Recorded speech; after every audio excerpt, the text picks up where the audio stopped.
so much for joining us on this week's episode of Next Gen Investors, where we dive in to multiple different aspects of the market.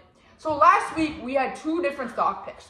My pick was NVIDIA puts, and although NVIDIA went down, which would have made the puts rise, Buffett over here said that their implied move was bigger than the stock actually declined. So you actually would have lost money on the puts. So that's the interesting thing about options. You can be right about that direction, but you also need to be right about the magnitude of that direction.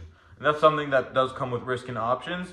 So like I'm pretty sure they were supposed to move 8 to 10%. So that was priced into the options, but they only went down 4 to 5%. So you actually would have lost money because of implied volatility. What was your pick? So my pick was Zeta. They had a massive OpenAI partnership, and they ended up rising close to 10% this week. And obviously, my pick does better. You know, guys, like don't have to clap up for me. Like I know I'm the better investor. It's all good.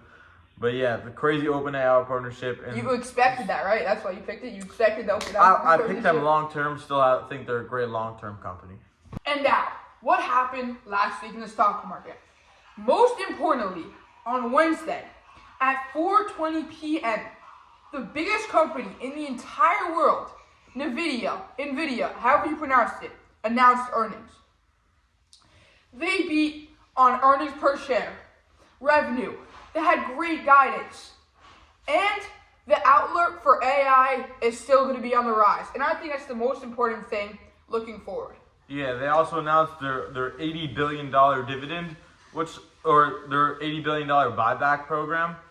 So obviously that sounds like a lot, but for a $5 trillion company, I thought it was six. Now it's 5.5. I don't know. It's crazy. It's really like nothing. And I also read that they're shifting their focus from not only data centers, but from something else. To edge computing. Yeah. So this is stuff like AI right now is you send a message to ChatGPT, that message gets sent off to a data center somewhere in who knows, and then it gets sent back in response on your device. Yeah. But the future of AI is what they were recently saying is that it's going to be AI at the edge. So when I ask a question on my phone, it's not going to be sending it off to a data center. It's going to be the machine will do the processing on my phone, on the computer, whatever, not being sent out to some data center. And that's really a huge next vector for AI. It's more safe, it's quicker, but ultimately more efficient. Yeah. It is ultimately more efficient. It might not have the smartest models, but it's definitely the next step of the AI revolution. Now let's get into what's happening next week in the market. So we do have the most important thing by far is going to be this Thursday. They're going to be announcing the PCE inflation report. This is going to be huge because this is the first inflation report that the Fed Chairman Warsh is going to have to deal with, and it's going to be super interesting to see if inflation keeps on the rise as it has been the past previous reports, or it's going to start to cool down. Maybe it could calm down. Maybe even get some potential for rate cuts because now they're expecting a rate hike, which is not really good for stocks since this guy's all sold out of the market. But if we get rate cuts, that's going to be really good for stocks, really good for the economy, and that's really what Donald Trump hired him for. Also, on Monday, the market will be closed, and with the earnings season coming to an end, a lot of different cybersecurity companies will be reporting. Personally, I do not care about this industry, but this guy has all his money in. We have a bunch of we got Salesforce, Snowflake, a bunch of other software companies reporting this week. It's going to be one of the cool things I've recently analyzed the software is that there's two different outcomes for a software stock on earnings. Either they accelerate their revenue growth rate or they decelerate and crash. So basically, for example, Intuit reported earnings last week, and they reported their revenue growth was growing at 12% a year, and then they announced that they were growing now 10% a year. Well, it might not be that crazy, but now everyone thinks they're being totally disrupted by AI, and their stock was down 20%. And then there was also a company like Atlassian, it was a different software company. They announced they were growing revenue up, 20-25%, and then they announced now they're growing revenue at a 30% clip. And so then their stock shot up 30% in a single day. So it's really interesting to see with software. They're saying if they're really thinking that the small numbers makes a big difference. Yeah, a revenue growth rate even accelerating. There was even a company, I'm pretty sure Cloudflare had they were growing 36% and they were still growing 36%, and now everyone thinks they're just being disrupted by AI. If you're And not honestly, I think accelerating. one thing you could gain from here is that people want these, especially cybersecurity, to be have proof that they are being affected by AI. People think they are being affected by AI, so they want to see it being affected by AI. But I don't know if that's so true. You know? Yeah, because there could be stocks that are just in the Just doing software bad, industry, or they're just doing bad right now, nothing to do with Yeah. AI. And Or people want it to be and with there's AI. stocks that are probably doing well that might not even have to do with AI. But Yeah. everything's just being crazy amplified in the software sector because of AI.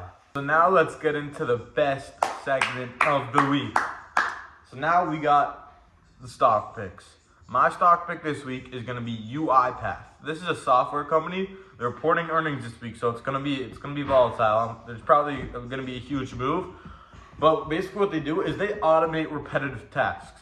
So they've sold off a ton because everyone thinks AI, they're literally being disrupted by AI. AI literally can repeat tasks for you.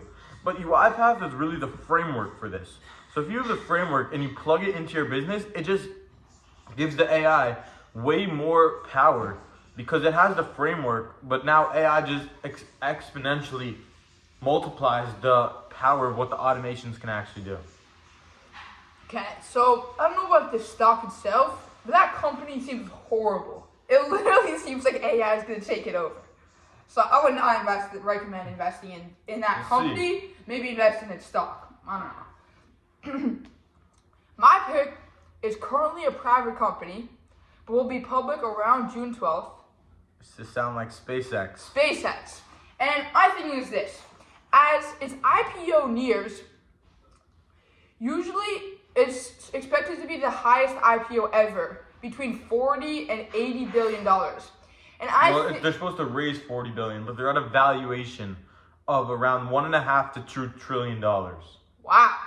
They're selling 40 to 80 billion of stock. Oh, okay. But their valuation is going to be up in the Google, Amazon. I range. think with its IPO nearing, it's gonna go up. And also, I just like the company as a long-term stock. Like, he likes Duolingo, I like SpaceX. I like companies that really are very great, and they have a high mode. There's not a lot of companies like SpaceX that are doing what they do. And also, I think most important, Elon Musk. Him and Donald Trump, I think both have the power to really change the stock market in one day. And ultimately, if you're highly invested in the stock like Elon Musk, then you're going to want the stock to go up. So you're going to give positive feedback and good things about the company and not negative things. So I actually have a lot to say about SpaceX, and I have the total opposite opinion of you. Okay. So recently they just announced how much they were making. They basically said they're making around, I'm pretty sure it was $20 billion a year, and they were growing around 30 to 40%. So this is crazy valuations. I don't think you understand this. They're trading at 100 times revenue almost. And they're not even growing triple digits. So, there are competitors. Obviously, there are. Like Rocket Lab, Firefly Aerospace. These companies, they're nowhere close to the scale or grandness of SpaceX. But there are rockets that are being launched besides just SpaceX. NASA's running No, I know, but Rocket Lab they're obviously not close, but there are competitors in the space, and I think the valuation is just so insane. But another thing to push back on that, just for short-term buying, because they're such a big company, there's something really interesting that was going to be taking place, that right when they go IPO, they're basically going to be instantly added to the QQQ, the VOO. Because all those ETFs are going to have to buy them up. So that's going to create a ton of short-term buying. Exactly. So that is interesting, but I think just the company long-term, I think, honestly, it's a great company. But I really think the valuation is that the valuation doesn't make sense. And also, I also don't think Elon Musk, as great of a CEO he is, I really think he just overpromises a ton. Yeah. I recently watched an interview from him about 5-10 years ago. He said by 2026, we'd have 500,000 autonomous Tesla taxis taking us everywhere. And we have maybe 10 or 50 of them going around in Texas with drivers in the driver's seat.